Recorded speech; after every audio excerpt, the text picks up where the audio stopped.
அன்பான உறவுகளுக்கு வணக்கம். நீங்கள் பார்த்துக் கொண்டிருப்பது எஸ்டிஎஸ் தொலைக்காட்சி. எஸ்டிஎஸ் தமிழ் தொலைக்காட்சியில் வார வாரம் இடம்பெற்றுக் கொண்டிருக்கின்ற கலைஞர்கள் சங்கமத்தோடு இணைந்திருக்கின்றோம். கலைஞர்கள் சங்கமத்தில் பல்துறைப்பட்ட கலைஞர்களை நாங்கள் இணைத்து வருகின்றோம். அந்த வகையிலே எங்களோடு இன்று தாயகத்திலிருந்து பாடகர் ராஜேந்திரன் அவர்கள் இணைந்திருக்கிறார். வணக்கம். வணக்கம் வணக்கம். நல்லது. சிறப்பு. நீங்கள் இந்த கலைஞர் சங்கமத்தோடு எங்களோடு இணைந்திருக்கின்றீர்கள். உங்களை வரவேற்றுக் கொண்டு உங்களை பற்றிய ஒரு அறிமுகத்தோடு நாங்கள் கலைஞர் சங்கமத்துக்குள் இணைந்து கொள்வோம். இந்த பேர் ராஜேந்திரன், நெடுங்கணி இருப்பிடம். நான் வீதி நாடகங்கள், பாடல், நடிப்பு எல்லாம் செய்துள்ளேன். பாட்டுகளும் பாடியிருக்கிறேன். ஒரு குறிப்பான அறிமுகத்தோடு நீங்கள் ஒரு கலைஞனாக வருவதற்கு ஆரம்ப உந்துதல் இதன் மூலம் ஏற்பட்டது? இதனால் கலைக்குள் நீங்கள் உள்வந்தீர்கள்? ஆரம்பம் எனக்கு சின்ன வயதிலேயே பாடல் என்றா நல்ல விருப்பம். பூப்புனித நீராட்டு விழா, கல்யாணம் வீடுகள் அதெல்லாம் பாடுறது. அப்படியே இருந்து சேர்ந்து இந்தியன் இராணுவம் இங்கிருந்து போன பிறகு ஒரு கலை விழா ஒன்று நடந்து அதில் முதல் பாடினான். அந்த பாடலை தொடர்ந்து அப்படியே அந்த கலை சம்பந்தமான நாடகங்கள், பாடல்கள் அப்படி தொடர்ந்து அப்படியே பாட வலிக்கிட்டு. அந்த நாளைகளில் நீங்கள் அநேகமாக இந்திய திரைப்பட பாடல்கள், சினிமா பாடல்களை தான் பாடியிருப்பீர்கள். எவருடைய பாடல்களை கூடுதலாக பாடியிருக்கிறீர்கள்? நான் சவுந்தரா என்ற பாடல்கள் எல்லாம் பாடுறேன். அந்த நாளையில் பாடிய உங்களுக்கு ஞாபகத்தில் இருக்கிற ஒரு பாடலை பாடிக்கொண்டு நாங்கள் தொடருவோம். உயர்ந்த இடத்தில் இருக்கும் போது உலகம் உன்னை மதிக்கும், நிலைமை கொஞ்சம் இறங்கி வந்தாள் நிழலும் கூட மிதிக்கும், மதியாத தலைவாசல் மிதியாது என்று மானமுள்ள மனிதனுக்கு அவ்வை சொன்னது, அவ்வை சொன்னது, அதில் அர்த்தம் உள்ளது. பரமசிவன் கழுத்தில் இருந்து பாம்பு கேட்டது, கருடா சௌக்கியமா, யாரும் இருக்கும் இடத்தில் இருந்து கொண்டால் எல்லாம் சவிக்கமே, கருடன் சொன்னது, அதில் அர்த்தம் உள்ளது. உண்மை, அர்த்தம் உள்ளது. நாங்கள் இருக்கும் இடத்தில் இருந்து கொண்டால் என்று இவ்வளவு வளம் பொங்கியவர்களாக எங்களுடைய கலைஞர்கள் இருந்திருப்பார்கள். அந்த இடங்களை எல்லாம் நாங்கள் ஏதோ ஒரு சூழ்நிலைக்குள் பல நாடுகள் எங்களை ஒன்றாக அழித்து எங்களை வேறு இடத்தில் இருத்தி வைத்திருக்கின்றார்கள். எங்களுக்கான காலமும் வரலாம், வரும் என்று எதிர்பார்ப்போம் என்று கூறிக்கொண்டு தொடர்ந்து நீங்கள் இப்படி சினிமா பாடல்களை பாடிக்கொண்டிருந்த அந்த வேளையிலே தொடர்ந்து உங்களுடைய கலைகள் வண்ணம் போனது? என்னென்ன செய்தீர்கள் பிறகு? அதன் பிறகு அதுக்கு பிறகு நாடகங்கள், வீதி நாடகங்கள். எப்படியான கருத்துள்ள நாடகங்கள் அங்கே கொண்டு சென்றீர்கள்? சமூக சீர்திருத்த நாடகங்கள், மற்றது கூடுதலாக விடுதலை பாதையில் போகும் அந்த ஒரு விழிப்புணர்வு நாடகங்களை. விழிப்புணர்வு நாடகங்கள் என்னன்னு கேட்டா, அது கூடுதலா மக்களுக்கு விளங்கப்படுத்தக்கூடிய மாதிரி ஒரு சில நாடகங்கள், கருத்துக்கள், அதுகளை வச்சுதான் நாங்கள் செய்யணும். அந்த காலங்களில் அவையெல்லாம் தேவை ஏற்பட்டிருந்தது. எங்களுடைய காலங்களில் அந்த அவையெல்லாம் தேவைக்கேற்ற அந்த நிலையில் நீங்கள் எப்படி அதற்குள் உள்வாங்கப்பட்டீர்கள் கூறக்கூடியதாக இருக்குமா? நாங்கள் ப்ரோக்ராம் செய்து கொண்டிருக்க எங்களுக்கும் அப்படி ஒரு சூழ்நிலை தானே. அப்ப நாங்கள் அதை செய்யணும் என்ற ஒரு இது எல்லாத்துக்கும் உரிய ஒரு இதுதானே. பங்களிப்பு செய்ய வேண்டும் என்ற ஒரு நிலை. பங்களிப்பு செய்யணும் என்ற அந்த வகையிலே கலைஞர் என்ற ரீதியில் நீங்கள் உங்களுடைய பங்களிப்பை செய்தீர்கள். இந்த பங்களிப்பை செய்வதற்கு உங்களுக்கான உதாரணத்துக்கு நீங்கள் செல்கின்ற பாதை போல் தான் இங்கே புலம்பெயர் நாடுகளில் நாங்கள் பல விடயங்களில் பணியாற்றியிருக்கின்றோம். தமிழ் இசைக்குழு என்றெல்லாம் இங்கே இருந்தது, அதில் கூட நான் பணியாற்றியிருக்கின்றேன். அது போன்று நீங்களும் அங்கே ஒரு கட்டமைப்பின் கீழ் உங்களுக்கான ஒரு கலை கலாச்சார மேம்படுத்தல் குழுவின் மூலம் இணைந்தீர்களா அல்லது தனித்துவமாக நீங்கள் செயலாற்றினீர்களா?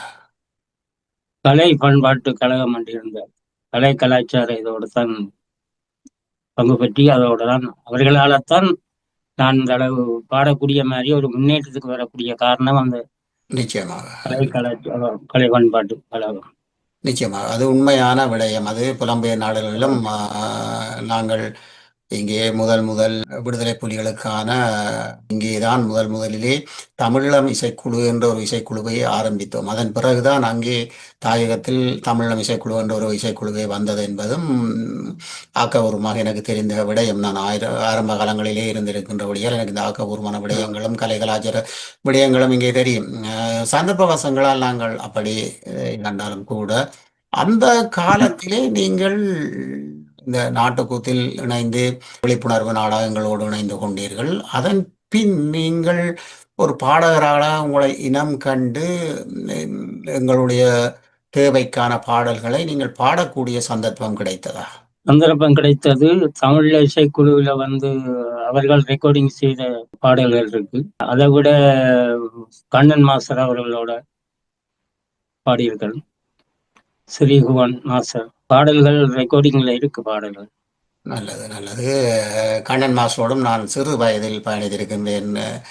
அங்கே ஒளிப்பதிவாளராக ஒளிப்பதிவு துறையிலே பயணித்திருக்கின்றேன். இங்கே புலம்பெயர் நாடுகளிலும் கூட சந்தித்து கதைத்த போது அவர் மிக பிரமித்தார். நீர் இங்கே இருக்கிறீர் என்றெல்லாம் பிரமித்தார். உண்மையிலேயே அது ஒரு சிறப்பான கலைஞர்கள். அந்த காலங்களில் திரைப்படங்களுக்கு கூட இசையமைத்த ஒரு சிறப்புக்குரியவர் கண்ணன் மாஸ்டர். பல இசை கச்சேரிகளை மேடைகளில் கொண்டு வந்த ஒருவர். அது போன்று அவர்கள் பிள்ளைகளும் சிறப்பாக கலைத்துறையில் முரளி, சாய்தர்சன் போன்றவர்கள் இருக்கின்றார்கள். அந்த வகையிலே நீங்கள் பாடக்கூடியதாக இருந்தால் அன்றைய எழுச்சி பாடல்களில் உங்களுக்கு பாட முடியும் என்று சொன்னால் பாடக்கூடிய பாடல். எழுச்சி பாடல்கள்ல இப்ப பாடக்கூடிய மாதிரி நினைப்பு இல்லை. இப்ப என்னென்று கேட்டால் பாடலெல்லாம் மறந்தாச்சு. திரும்ப ஒரு தரம் பாடலை கேட்டாதான் பாடலாம். முக்கியமாக நீங்கள் பல பாடல்களை பாடியிருக்கிறீர்கள். அண்ணளவாக எத்தனை பாடல்? ரெக்கார்டிங் பாடல் மட்டும் ஒரு 20 பாடல் பாடியிருக்கிறேன். அதை விட நாடகங்களுக்கு ஒரு 2000 பாட்டு கிட்ட வரும் பாடின பாடல். நாடகங்களில் பாடலாக பாடிய பாடல்களில் மனதுள்ளே நிற்கக்கூடிய பாடல்கள் இருக்கின்றதா? நாடகத்துல வந்து படகொடியா துள்ளாதே, ஆத்திரத்தை கிள்ளாதே, மடத்தனமாய் உந்தன் உயிரை மரணத்தில் தள்ளாதே, எப்படி ஒரு பாடல். பெற்றவர் பேச்சை தாண்டாதே, நாங்கள் தற்கொலை செய்யும்படி தூண்டாதே. அதாவது ஒரு இயக்கம், ஒவ்வொரு வீடுகள்ல வந்து இந்த இயக்கத்துக்கு போறத பிள்ளைகள மறைப்பினம் தானே சில பேர். அந்த அவை தாய் தப்பன் சொல்லி பாடுற மாதிரி அந்த பாடல்கள் பின்னணி பாடியிருக்கிறோம். திருக்கூத்து அந்த காலங்களில் மக்களால் மிக வரவேற்கப்பட்டதும் அது பல இடங்களில் விழிப்புணர்வை தோன்றியதாகவும் இருந்தது. அந்த இடம் உங்களுக்கு மக்களின் வரவேற்பு எப்படி இருந்தது? நல்ல வரவேற்பு இருந்தது. அந்த சூழ்நிலைக்கு ஏற்ற மாதிரி தான் அந்த நாடகங்களும் அமைஞ்சது. சனம் ஏற்றுக்கொள்ற அளவுக்கு பாடல்கள் நாடகங்கள் அமைஞ்சது. மக்களுடைய விழிப்புணர்வுகளை கொண்டு வந்தது கலைஞர்கள். கலைஞர்களின் மூலமே இவை யாவும் சாத்தியமானது என்பது உண்மையான விடயம். காலம் எங்களை நிற்கதியாக ஆக்கி இருந்தாலும் கூட, ஆனாலும் நாங்கள் எங்களுடைய அந்த காலத்தில் உண்மையிலேயே கலைஞர்களுக்கான ஒரு சிறப்பும், கலைஞர்களை வளர்த்தெடுக்கும் முறையும், அவர்களை கௌரவிக்கும் விதங்களும் அந்த காலங்களில் சிறப்பாக இருந்தது. அப்படி இருக்கின்ற பொழுது உங்களுக்கு இந்த பாடல்களை பாடிய ஒரு சந்தர்ப்பத்துக்காக தேசிய அளவில் ஏதாவது கௌரவம் வழங்கப்பட்டதா? கௌரவம் வழங்கப்பட்டது. அதை பெற்றுக்கொண்டதன் மூலம் நீங்கள் கொண்ட மகிழ்வு எப்படி? அதே போல ஒரு சந்தோஷம் உண்டு. வார்த்தையில் அடங்காத வரிகளாக இன்று அது வலிகளாக மனதில் இருக்கின்றது. காலங்கள் உண்மையிலேயே நாங்கள் திறந்த மனதோடு பேசுவதற்கு எங்களுக்கு களங்கள் இல்லை. ஆனாலும் இன்று பலரும் திறந்த மனதோடு பேசுகின்றார்கள். எங்களுடைய உரிமை, எங்களுடைய உயிர், எங்களுடைய சிந்தனை, எங்களுடைய உருவம், நாங்கள் தவண்ட மண், அந்த மண்ணின் சிறப்பை, மண்ணின் வரலாற்றை பேசுவதை யாரும் தடுக்க முடியாது. ஏனென்றால் எங்களுடைய உணர்வு. நாங்கள் ஒரு வீம்புக்கு எதையும் கேட்டவர்கள் அல்ல. அது உலக நாடுகளே புரிந்த விடயம். வீம்புக்கு எதையும் கேட்டவர்கள் எங்களுடைய தேவைக்கான, எங்களுக்கு அவசியமான, எங்களுடைய வாழ்வாதாரத்துக்கான, எங்களுடைய தாய்மண்ணின் நிலையில் நாங்கள் எங்களுடைய வளங்களையும் எங்களுடைய தனித்துவத்தையும் கேட்டிருந்தோம். அது இப்படி ஓ சென்றது மிக வருத்தத்துக்குரிய விடயம். ஆனாலும் நாங்கள் எதையும் விழிப்புணர்வோடு பேசுவதன் மூலம் எங்களை அடுத்தவர்கள் அடக்கிவிடுவார்கள் என்று சிந்திப்பது என்னை பொறுத்தளவில் ஏற்றுக்கொள்ள முடியாத விடயம். காரணம் என்னென்று சொன்னால், எனக்கு எனது உரிமை, எனது வாழ்வு என்பதை நான் பேசுவதற்கு, நான் ஒரு திறந்த வழியில் பேசுவதற்கு எனக்கு உரிமை இல்லை என்றால், நான் வாழ்க்கையில் வாழ்வதற்கே அந்த இடத்தில் உரிமையற்றவனாகவே ஆக்கப்படுகின்றேன். அப்படி ஆக்கப்பட்டதன் மூலம்தான் எங்களுடைய விழிப்புணர்வு போராட்டம் இடம்பெற்றது என்பதை அது வரலாறு ஏற்றுக்கொள்ளுகின்றது, உலக நாடுகள் ஏற்றுக்கொள்ளுகின்றது. நல்லது. தொடர்ந்து அதன் பின் இப்பொழுது பிற்காலத்தில் நீங்கள் உங்களுடைய நிலைப்பாடு இப்படி போய்க்கொண்டிருக்கின்றது. நீங்கள் இப்பொழுது மேடைகளில் குழுக்களுடன் பாடுகின்றீர்களா, அல்லது என்ன உங்களுடைய நிலைப்பாடுகள் இருக்கின்றது இப்பொழுது? பாடிக்கொண்டிருந்த நாங்கள் இப்ப ப்ரோக்ராமில் பெருசா இல்லத்தான். இந்த காலங்கள் உங்களுக்கு இல்லாத காலங்கள். இனி ஒரு 2-3 இல்லாத மாசத்துக்கு காலம். ஆலயங்கள் அப்படி எல்லாம் வந்திருக்கும் அல்லவா? ஓ ஆலயங்கள்லயும் பெரிய அளவுல ப்ரோக்ராம் இப்ப செய்கிறே இல்லை. நான் இப்ப ஒரு சொந்த தொழில் என்னென்றால் ஒரு சிறிய கடை ஒன்று, பழக்கடை, வெத்தலை பாக்கு பழங்கள், அது தொடங்கி இருக்கிறேன் இப்ப. நல்லது. இப்பொழுது நீங்கள் ஒரு கலைஞனாக இருக்கின்ற பொழுது, நீங்கள் பலரை எங்களுடைய தேசத்துக்கான தேவை கருதி நீங்கள் தெருக்கூத்துகள் மூலம் விழிப்புணர்வு, பாடல்கள் மூலம் விழிப்புணர்வு என்று கொண்டு வந்த ஒருவர். அப்படி இருக்கின்ற பொழுது நீங்கள் நிச்சயமாகவே உங்களுடைய குடும்பத்திலிருந்தும் அங்கத்தவர்கள் தேசிய போராட்டத்தில் இணைந்து கொள்வதற்கான ஒரு தைரியமும் வீரமும் நிச்சயமாகவே வந்திருக்கும். அப்படி யாராவது உங்கள் குடும்பத்திலிருந்து எங்கள் மண் மீட்பு போராட்டத்துக்காக இணைந்து கொண்ட காலம் இருக்கின்றதா? ஓ நம்முடைய சகோதரன் ஒரு ஆள் இல்லை, ஆ, வீரச்சா. மற்றது மகள் ஒரு ஆள் இருந்தவர், எங்க என்று தெரியா இப்ப. இதுவரையிலும் உங்களுக்கு தெரியாது மகள் எங்க என்ன என்பது தெரியாது. அந்த ம். காலப்பகுதியில் உண்மையிலேயே அது ஒரு வீரக் களமாக இருந்தாலும், என்னதான் ம். நாங்கள் பிறருக்கு அறிவுரை சொன்னாலும், எங்கள் பிள்ளைகள் எங்களை விட்டு இப்படியான களத்துக்கு செல்லும் போது உங்களுடைய மனநிலை எப்படி இருந்தது? அந்த நேரம் பொதுவாக இப்ப எங்கடையண்டு மட்டும் பார்க்கலாதானே. அப்போது எல்லாரும் சேர்ந்து அது ஒரு செய்யக்கூடிய ஒரு இது இருந்தது, சூழ்நிலை அப்படித்தான்.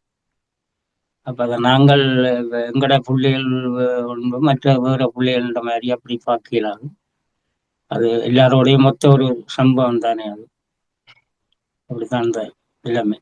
அப்படியான ஒரு நிலைப்பாட்டை உருவாக்கி மக்களுக்கு ஓ, அதை போதனை செய்து 16 வயதில் கிளம்பிய ஒருவன் பண்பாக அனைவரையும் வளர்த்து தனக்கான கொள்கையின்படி செயற்படாற்றிய அந்த இடங்களை நாங்கள் உண்மையிலேயே நினைவு கூறுவதில் தவறல்ல.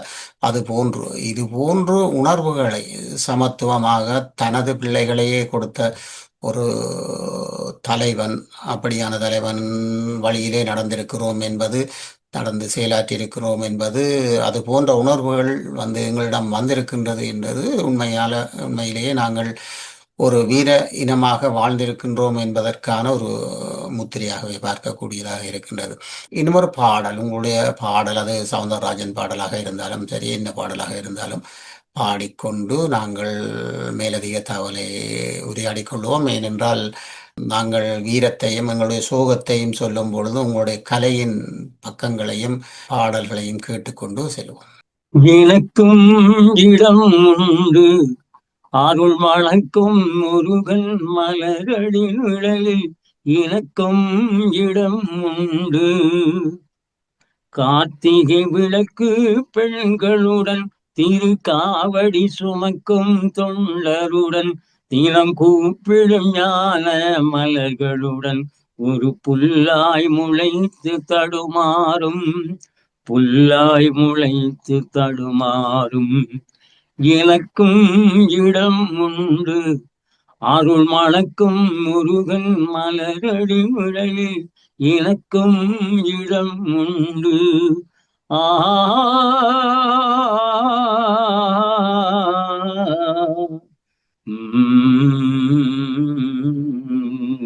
சிறப்பான குரலுக்கு உரிய உங்களுடைய குரல் வளத்தை இன்று இருக்கின்ற இசையமைப்பாளர்கள், இளம் இசையமைப்பாளர்கள் பாடல்களை ஏதாவது ஒளிப்பதிப்பு செய்திருக்கின்றார்களா? பக்தி பாடல் ஒரு 52 பாடல்கள் பாடியிருக்கிறேன், பக்தி பாடல்கள். பக்தி பாடல்கள் ஒலிப்பதிவுக்காக பாடியிருக்கின்றீர்கள். ஒளிப்பதிவுக்காக பாடியது. சிறப்பு. அது இளம் இசையமைப்பாளராக அது எங்கே தாயக ஆலயங்களுக்காகவா அல்லது புலம்பெயர் ஓ, ஆலயம்? ஆலயங்களுக்காக கந்தப்பூ ஜெயந்தன் வவுனியால இருக்கு. வவுனியாவில் இருக்கிற கந்த பூஜேந்தன். ம். ஓ, அவற்ற இதுல வேற வேற யாழ்ப்பாணம், எல்லா இடம், எல்லா இசையமைப்பாளருடையும் பக்தி பாடல்கள் பாடி. ஏதாவது ஒரு பாடல் உங்களுக்கு ஞாபகம் இருக்கின்றதா? இந்த பாடிய பாடல்களில் மனதில் ஞாபகம் இருக்கின்றதா? நான் படித்த பாடலோ இப்ப பக்தி பாடல்களில் நீங்கள் உங்களுடைய குரலிலே சொந்தமாக படித்த பாடல். சிந்தனையில் விருந்தான கார்த்திகேயனே முருகா, சிந்தனையில் விருந்தான கார்த்திகேயனே முருகா, சேவடியில் சரண் புகுந்தேன் சேவல் கொடி அழகா, சிந்தனையில் விருந்தான கார்த்திகேயனே முருகா.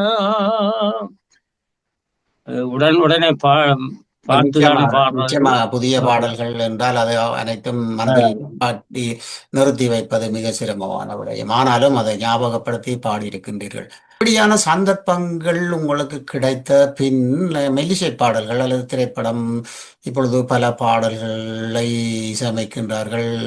அதை மெல்லிசை பாடலாகவும் இருக்கலாம், குறும்படத்துக்காக திரைப்படங்கள் என்று தாயகத்திலிருந்து பல வெளிவந்து கொண்டிருக்கின்றது. இந்த பக்தி பாடல் தவிர இனிய படங்களில் அல்லது பாடல்களில் நீங்கள் பாடிய அஹ், நினைவு இருக்கின்றதா? தமிழரசி என்ற ஒரு படம் பார்த்திருப்பீர்கள் நினைக்கிறேன். இந்த படத்துல பாடியிருக்கிறேன் 2 பாடல். மற்ற பாடல் இனவாத வரி கொண்ட கருமேகங்கள். இந்த பாடமில்லை, அந்த தொடக்கமே தான் அந்த பாடல். தொடக்கங்கள் ஞாபகத்தில் இருக்கின்றது. நீண்ட காலங்கள் நீங்கள் கூறுவதை பார்த்தால் அன்னளவாக 25 ஆண்டுகளுக்கு முன் பாடிய ஓ, பாடல் ஓகே. இருக்கலாம் என்று ஆமா. நினைக்கின்றேன். உண்மையிலே ஒரு கலைஞன் என்பவன் அவனின் கலை வரலாறு என்பது அவனின் கலை பொக்கிஷம் என்பது எங்களுடைய தாயக போர்க்கள காலத்திலே கௌரவிக்கப்பட்டது. அதுபோன்று இப்பொழுது இருக்கின்ற கலைஞர்களை இளம் இசையமைப்பாளர்கள் இந்த முதியவர்களை இணைத்துக் கொள்ள வேண்டிய ஒரு சூழ்நிலையும் நிச்சயமாகவே இருக்கின்றது. அந்த நிச்சயமான அந்த சூழ்நிலைகளை ஏற்படுத்தி கொடுப்பதற்கு பல கலைஞர்கள் இருந்தாலும் இந்த ஊடகங்களின் பணியும் நிச்சயமாக இருக்கின்றது. ஊடகங்கள் உங்களை இனம் காட்ட ஓ, வேண்டும். அதை இனம் காட்டுவதன் மூலம் உங்களுடைய குரலை கேட்பதன் மூலம் பலர் அதை எல்லா இசையமைப்பாளரும் எல்லா பாடல்களும் அதை கேட்டிருப்பார்கள் என்பது இல்லை. இன்று இருக்கின்ற சூழ்நிலைகள் வேறு. இன்று யூடியூப் அல்லது டிக்டாக் இல்லாட்டி ஃபேஸ்புக் என்று சொல்லி இதுகள் எல்லாம் பாடல்கள் எல்லோருடையதும் வருகின்றது. அதனால்தான் தாயகத்தில் மட்டுமல்ல இந்தியாவிலும் சென்று பல கலைஞர்கள் தங்களை நிலைநிறுத்தி வருகின்றார்கள். இதில் பார்த்துவிட்டு அவர்களை அழைத்து அதுபோன்று உங்களுக்கும் ஒரு சிறந்த களம் அமைய வேண்டும் என்பது எங்களுடைய வேண்டுகோளாகவும் வாழ்த்தாகவும் இருக்கின்றது. இது போன்று உங்களுடைய பயணங்கள் தொடர்ந்து கொண்டிருக்கின்ற இந்த சூழ்நிலையிலே இப்பொழுதும் ஏதாவது நாடகங்களில் நடிக்கின்றீர்களா? நாடகம் நடிப்பதில்லை, சந்தர்ப்பங்கள். சந்தர்ப்பம் இல்லை. ஓ, நீங்கள் ஒரு நடிகனாக இருக்கின்றபடியால் திரைப்படத்தில் ஏதாவது நடிப்பதற்கு சந்தர்ப்பம் வந்ததா? இதுவரையும் வரை இல்லை. ஆனா சந்தர்ப்பம் உண்டு பெரும் நினைக்கிறேன். நல்லது, நல்லது. உண்மையிலே அதற்கு நாங்கள் முன்கூடிய வாழ்த்துக்களை தெரிவித்துக் கொள்கின்றோம். உங்களைப் போல திறமை வாய்ந்த கலைஞர்கள், அதாவது தெருக்கூத்து அல்லது நாடகம் என்பது ஒரு பயிலுமேடை. இந்த பயிலுமேடையில் கற்றவர்களுக்கு களம் கொடுக்க வேண்டியது இளம் தயாரிப்பாளர்கள், திரைப்படங்களை அல்லது குறும்படங்களை எடுப்பவர்கள், இவர்களை எல்லாம் உள்வாங்க வேண்டியது ஒரு முக்கியமான விடயம் என்பதையும் இந்த வேளையிலே அவர்களுக்கு நான் கூறிக்கொள்கின்றேன். இது போன்று நீங்கள் இப்பொழுது உங்களுடைய குடும்ப வாழ்க்கையின் சூழ்நிலைகள் என்ன? அந்த காலத்தில் நீங்களும் ஒரு அரசர்கள் போல் வாழ்ந்த காலங்கள், இன்று இந்த மௌனிப்புக்கு பிறகு உங்களுடைய வாழ்க்கை சூழ்நிலைகள் எப்படி இருக்கின்றது? இப்பத்திய வாழ்க்கையும் தலைகீழ ஆகிவிட்டேன்னு தான் சொல்லணும். இப்ப அப்படியா கொஞ்சம் சூழ்நிலை எங்களுக்கு எப்படியோ இருக்க வேண்டிய நாங்கள் இப்ப எதிர்மாறாக போய்கொண்டிருக்கு நிலப்பாடுகள். அந்த அந்த நேரம் இருந்த சந்தோஷங்கள், வாழ்ந்த வாழ்க்கை என்ற இல்லை, இப்ப அரைவாசியும் இல்லை. அப்படித்தான் போய்கொண்டிருக்கு நிலப்பாடு. உங்களுக்கான உங்களுடைய மகள் ஒரு மாவீரர் ஆனவர். உங்களுக்கான உதவிகள் அல்லது உங்களுக்கான வாழ்க்கை முறையில் மாற்றங்களுக்கு யாராவது உதவி திட்டங்களுக்குரியவர்கள் யாராவது உங்களுக்கு உதவி செய்திருந்தார்களா? அப்படி ஒரு உதவி உங்களுக்கு தேவைப்படுகின்றதா? அப்படி ஒரு உதவி தேவை. இப்பற்றிய சூழ்நிலைக்கு அப்படி ஒரு உதவி தேவை. ஆனா நிறைய பேர் என்ன வந்து சந்திச்சு நிறைய கதைச்சது. நாங்கள் மற்றவை போல இல்லை. நாங்கள் சொன்னதுதான். நான் நிறைய உதவி இழந்தோம். நீங்கள் படுற கஷ்டங்கள் எங்களுக்கு விளங்குது. நான் உங்களுக்கு கட்டாயம் உதவி செய்வேன். வாரக்கிழமை நான் போன் அடிப்பேன். வாரக்கிழமை வந்து சந்திக்கிறேன். நாளண்டைக்கு வாரம், வெள்ளிக்கிழமை வரேன். இப்படி நிறைய பேர் என்னை ஏமாற்றி விட்டார்கள். அப்படி சூழ்நிலையில அப்படி இருக்கு. பலர் வாக்குறுதிகளோடு வலம் வந்து ஓ, தங்களை பிரபலியப்படுத்தியதோடு நின்று விடுவார்கள் என்பது நாங்கள் ஆமா. கேள்விப்பட்ட விடயம். அது ஓ, மட்டுமல்லாமலுக்கு கிடைப்பவர்களுக்கு கிடைக்காமல் கிடைத்தவர்களுக்கு மீண்டும் மீண்டும் கிடைக்கின்ற விடயங்கள் கூட நாங்கள் கேள்விப்பட்ட விடயம்.